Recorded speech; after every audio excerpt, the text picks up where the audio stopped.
This is 5 on your side at 4. Focused on you.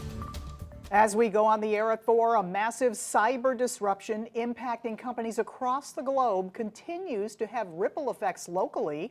Cybersecurity company CrowdStrike says the worldwide IT outage stemmed from a Windows update. Thanks for being here. I'm Kay Quinn. And I'm Brent Solomon. That outage caused problems for hospitals, emergency services, and even air travel. In fact, multiple U.S. airlines have grounded flights, and more delays are happening globally. St. Louis Lambert Airport also feeling the impact of that outage. Right now, only one airline in our area is actually seeing major impacts. 5 on your side's Megan Kernan is live at Lambert with more on how the outage stalled travel in the area. Megan? Kay and Brent, it looks a lot different here than it did this morning when so many people were finding out that their flight was either canceled or delayed. Now, the lines here at Terminal 1 haven't been too bad, but the crowds are starting to pick back up somewhat. Now, we talked to many families and groups who have been here as early as 4 o'clock this morning. Now, many airlines, including Delta, United, and American, grounded flights nationwide due to the issue with the cybersecurity company CrowdStrike. Will Becker, a spokesperson for St. Louis Lambert Airport, says United had the most issues, but most of them have been resolved. The airline is experiencing about a 2-hour delay on inbound and outbound flights. The other airlines are no longer reporting major issues and have returned to normal operations. Now, we caught up with one woman on her way to Miami for a family vacation. Her Delta flight was delayed more than 7 hours. It does kind of irk a little bit that we have to wait till 1 o'clock in the morning to get to Miami, but I mean, we do have a 2-week vacation, so I mean, 1 day is not too bad. It just fingers crossed that it's not canceled. That'll be devastating because we're going down to see, my grandmother. So I'd like to be up in those clouds right now.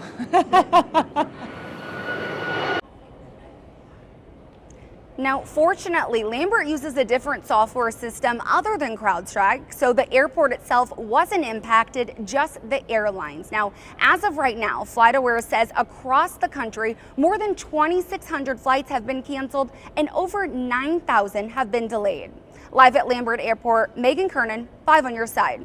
All right, thank you, Megan. Joining us now to tell us more about this global outage is George Rosenthal. He's president of ThrottleNet in Sunset Hills. All right, we want to just thank you for being here because, Absolutely. boy, what a confusing moment for people today. Not many people understand what was happening. Yes. Maybe you can start there. Exactly what was this? Absolutely. So CrowdStrike literally is an endpoint detection system. So all it's doing is it's going off to workstations, laptops, tablets, etc. And all it's doing all day long is monitoring for cyber threats. Now, of course, you're going to have updates. Those updates, though, happen to go into the core of the Windows operating system. So CrowdStrike's core system is part of the driver files that makes Windows work. So if that gets corrupted at all or is improperly working at all, it won't allow Windows to even start. So this is definitely not a cyber attack. It's not a cyber threat. This was nothing to do with cyber attacks at all. It wasn't intentional. It was not intentional. It was a complete mistake on CrowdStrike's part. And pushed an update, a content update, out to their driver file, which is starting. That's what allows Windows to start. And when that was corrupted and incorrect, it literally shut down every Windows computer that was using CrowdStrike, which, by the way, they happen to be the largest vendor in that area, 29,000 customers around the world, with what they're estimating could be 1 billion endpoints around the world, all running this system. That is just stunning. It's absolutely unprecedented. Elon Musk even called this the largest IT failure in the history of computers, and it's 100% true. So talk about the impact on the economy, because this is affecting the smallest business up to the biggest corporation in Absolutely. industry. Yes, I mean, if you've got 29,000 customers and they have thousands and thousands of endpoints, this is everything from subway trains were shut down in Washington, D.C. There were bus systems shut down, hospitals. We had some local hospitals here that had a lot of issues, and I'm not sure if they're back up yet. This has disrupted everything from surgeries to manufacturing. The entire global economy is hinging on these software systems, and this so happened to be the largest one that this mistake happened. The bummer is that it was all pushed out on the internet, and when the updates occurred, it caused a blue screen of death to occur on the Windows machine, which then doesn't allow that machine back on the internet.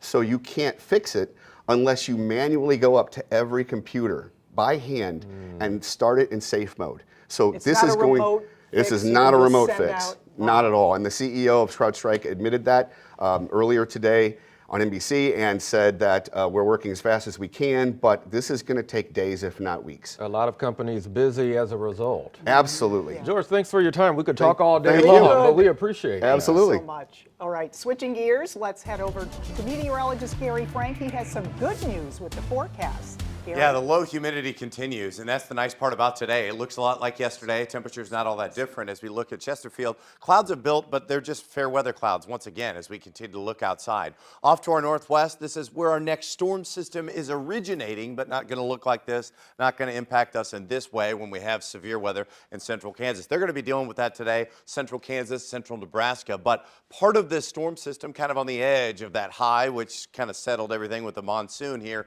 in the front range. We're pretty quiet right now. We have a few of those clouds. You can see the wind has picked up a little bit more as temperatures are at 79 degrees. It's quiet. It's less humid than it was yesterday, and into this evening, temperatures will fall around 70 degrees. In the last few days, it's still pretty quiet. It's still not going to feel like July. We'll talk about how these highs and lows shape up with our averages and how long we can hold on to this.